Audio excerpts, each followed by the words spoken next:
আমাদের এমন অবস্থা, ভগবানও শাস্তি দিতে দিতে ক্লান্ত হয়ে যাচ্ছে।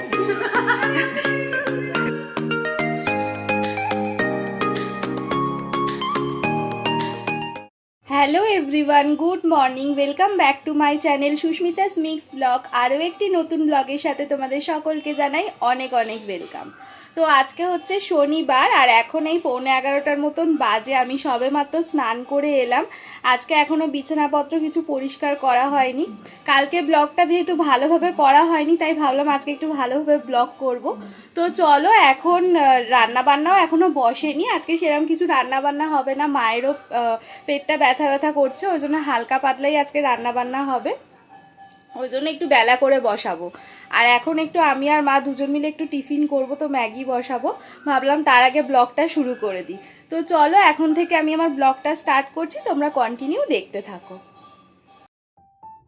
তো এই যে ম্যাগিটা বানিয়ে নিয়েছি, এখন আমি আর মা দুজনে টিফিনটা করে নিচ্ছি, তারপরে রান্নাটা বসাবো। তো এখন বাজে দুপুর 1:30টার মতন। রান্নাবান্না আমার কমপ্লিট হয়ে গেছে। আর আজকে খুবই হালকা রান্না করেছি, আলু সিদ্ধ করেছি, তার সাথে একটু শুকনো লঙ্কা আর পেঁয়াজ মাখাবো, আর করেছি মুসুর ডাল আর পাঁপড় ভাজা। তো তোমাদের বললাম না, মায়ের পেটটা একটু হালকা ব্যথা ব্যথা করছে, সেই কারণে আজকে একটু হালকা পাতলাই রান্না করেছি।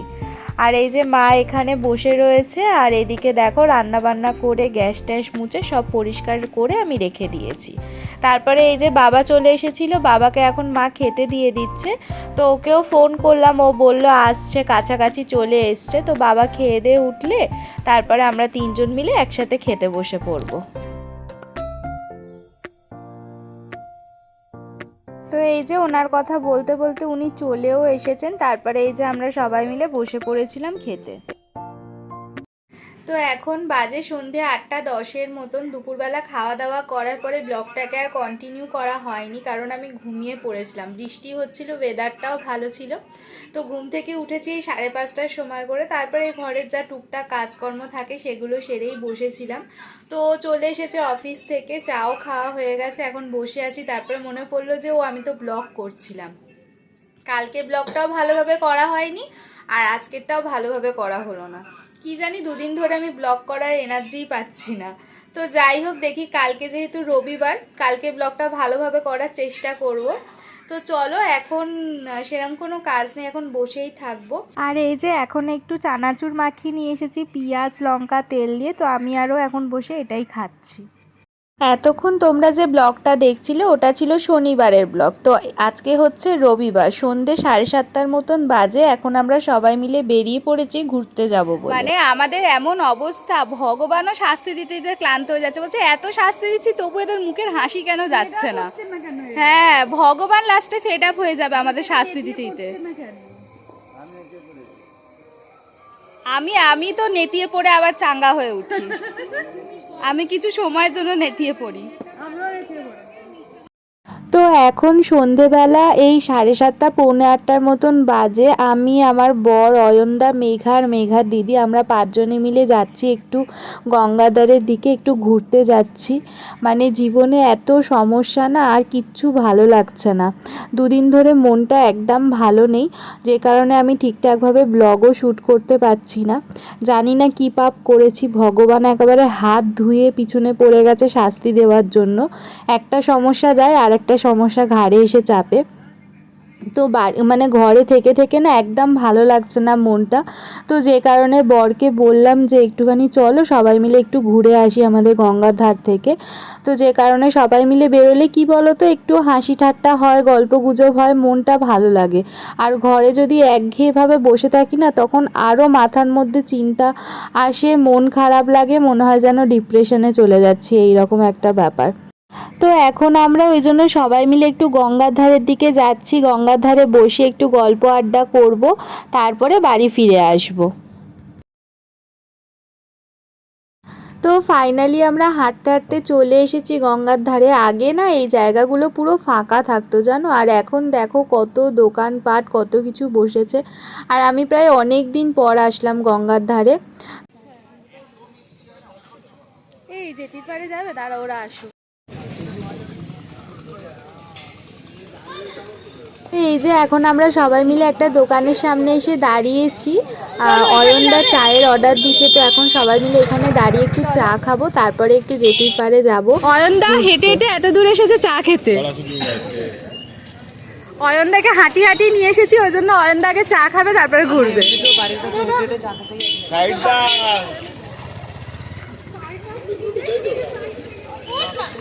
আমি কোন দিকে যাব সেটাই বুঝতে পারছি না।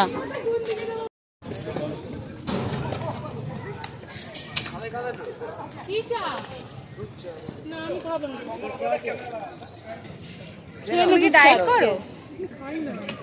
আজকে কিছু হবে না, আমি খাই না,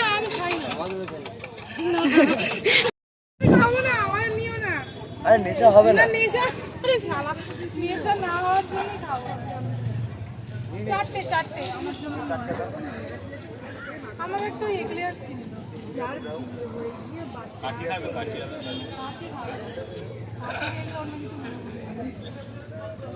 ওটাই তো মেন কথা। যা ঘরে তো কোনোদিনও চা করে দাওনি, এই যে হাতে করে দিচ্ছে, এটাই অনেক বড় ব্যাপার।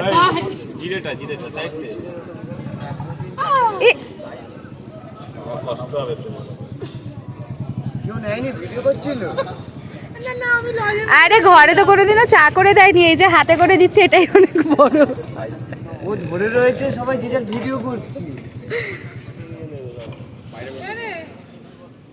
সমুদ্রের পাড়ে কখন যাব? চা খেয়ে নিয়ে যাব। আমরা আজকে দীঘা চলে এসেছি হাঁটতে হাঁটতে। দীঘা সি বিচটার পার্কটা দেখাও। এখন এই যে চা খাচ্ছি, এই যে দেখো এই দেখিয়ে দিয়েছি। এখন চা খাচ্ছি, চা খেয়ে তারপরে বিচের ধারে গিয়ে বসবো।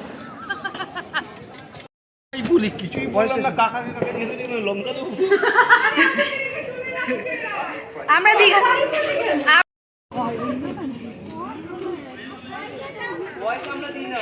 আমরা খাবার দিই গো।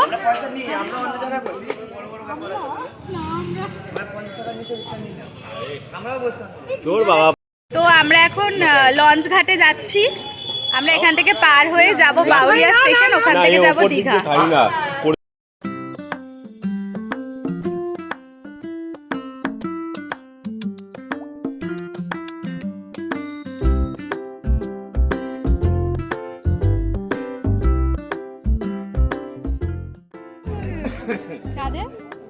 ওরা মানে বিয়ে করেনি ওই জন্য। কি হয়েছে, কি বলছে?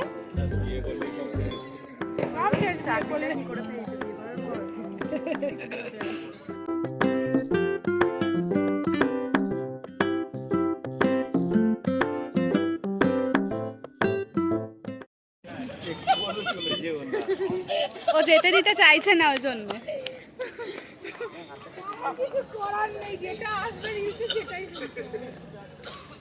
তাহলে তুমি আর আমি এটা বানাবো। হ্যাঁ, তুমি উঠে চলে যাবে, আমি গান করবো। এই গাড়ি সরো।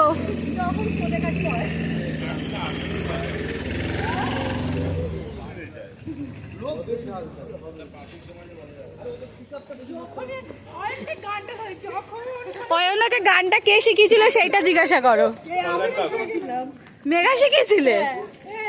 ওই জন্যে। কোথায় যাচ্ছি আমরা? এই তো লোকেশন। এখানে কি বলছিস?